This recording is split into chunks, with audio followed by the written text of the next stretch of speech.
दोस्तों आज के टाइम पे भारत ने बहुत बड़ा एक्शन ले लिया है यूरोपियन कंट्रीज के साथ। जो यूरोपियन कंट्रीज एक टाइम पे भारतीय कंपनियों के साथ उल्टा सीधा व्यवहार करती थी, वही आज के टाइम पे भारत ने भी उनको अच्छा सबक सिखा दिया। तो इस न्यूज के बारे में मैं कंप्लीट बताऊंगा इस वीडियो के अंदर, तो आप एंडिंग तक देखना। और सब्सक्राइब नहीं करा तो आप सब्सक्राइब कर लो, क्योंकि ज्यादा लोग हमारी वीडियो देखते हैं पर उन्होंने सब्सक्राइब नहीं कर रखा। तो भारत ने ये एक्शन खास करके उन देशों के लिए लिया है जो भारत के लिए बिल्कुल भी ठीक व्यवहार नहीं करते, भारत के खिलाफ बहुत ज्यादा बड़े बड़े एक्शन लेते हैं, भारतीय कंपनियों के साथ भेदभाव करते हैं। तो यूरोपियन यूनियन के जो 27 देश हैं, और ये 27 देश कोई छोटे मोटे देश नहीं है, ये बहुत ज्यादा अमीर देश हैं और आजादी के बाद से ही भारत के साथ बहुत गलत व्यवहार करते आए हैं ये सभी देश। खास करके ये देश जब से बहुत ज्यादा एक्शन ले रहे हैं भारत के खिलाफ, जब से भारत आर्थिक तरक्की कर रहा है और आगे बढ़ रहा है, अपनी जीडीपी जो ग्रोथ है उसको बहुत अच्छे से मेंटेन कर रहा है। तो इसी चीज को लेके भारत के जितने भी प्रोडक्ट हैं और भारत की जितनी भी कंपनी व्यापार करते हैं यूरोप के अंदर, वो बहुत ही ज्यादा निशाने पे आ रहे हैं इन सभी यूरोपियन देश के आगे। बिल्कुल जो भी इंडिया से प्रोडक्ट एक्सपोर्ट होता है यूरोप के अंदर, उनको बहुत अच्छे से चेक करा जाता है और उसके बाद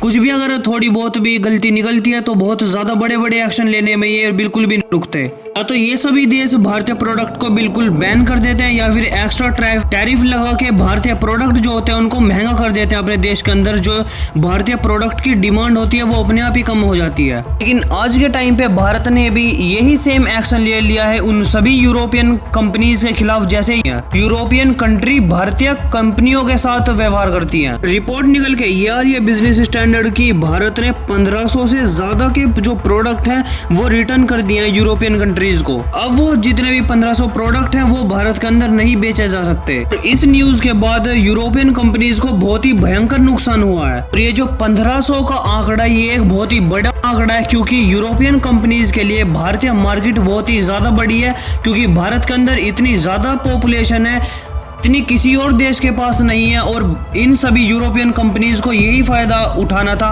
कि भारत की जो जितने भी एक पॉपुलेशन है उनके कतई बीच में घुस जाना है और अपने प्रोडक्ट को इस तरीके से दिखाना है कि हमारा प्रोडक्ट है तो ये अच्छा ही होगा। इसी चीज को लेके ये यूरोपियन कंपनीज बहुत ज्यादा लंबे समय से भारत के अंदर बहुत ही मोटी रकम भी पैसे कमा रहे हैं और अपने देश के अंदर भेज रहे हैं। आप सोच रहे होंगे कि चाइना भी तो एक बहुत बड़ा देश है जिसके अंदर बहुत ज्यादा पॉपुलेशन है, तो मैं आपको बता दूं, चाइना तो पहले ही रोक लगा देता है इन सभी देशों के ऊपर कि वहां पे तो लोकल इतनी सारी कंपनीज हैं, वही उनकी जो एक पॉपुलेशन की नीड होती है वो कंज्यूम करने की, वही पूरी कर देते हैं। लेकिन भारतीय सरकार के ये नोटिस में आया है कि ये सभी यूरोपियन कंपनीज जब तक भारत के अंदर एक्सपोर्ट करती हैं तो ठीक है, पर लेकिन हम अगर एक्सपोर्ट करते हैं यूरोपियन कंट्रीज के अंदर तो ये हमारी कंपनियों पे बहुत ही ज्यादा कड़े कड़े प्रतिबंध लगा देती हैं या फिर मना कर देती हैं उस सामान को लेने के लिए। तो इसीलिए आज के टाइम पे भारतीय सरकार ने भी बहुत ही बड़ा एक्शन लिया है इन सभी यूरोपियन कंपनीज के खिलाफ।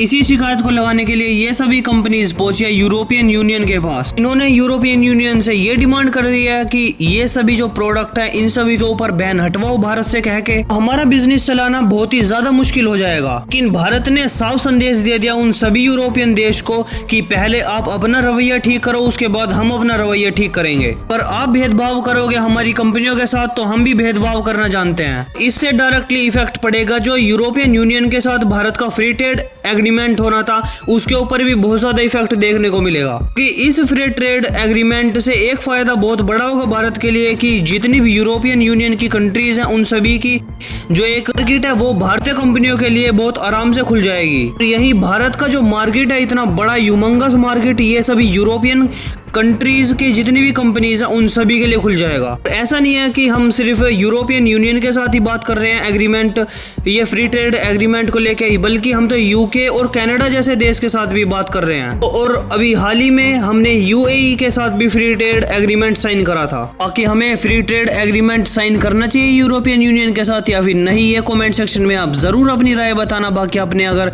सब्सक्राइब नहीं करा तो आप सब्सक्राइब कर लो। बाकी